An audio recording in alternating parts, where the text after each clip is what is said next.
New on the night beat, overnight storms left a big mess in Lytle. It's not floodwaters, but oil. Lightning struck an oil storage tank, causing hundreds of gallons of oil to spill. Right now, there's a big cleanup in process.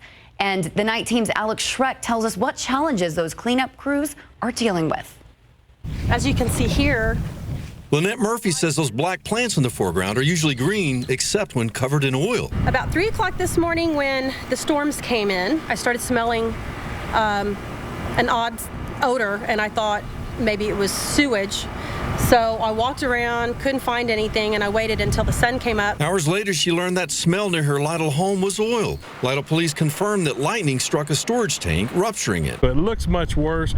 It's not that much oil that we're looking at, maybe 15, 20 barrels of oil, which is not very much. Late night flooding made bad worse.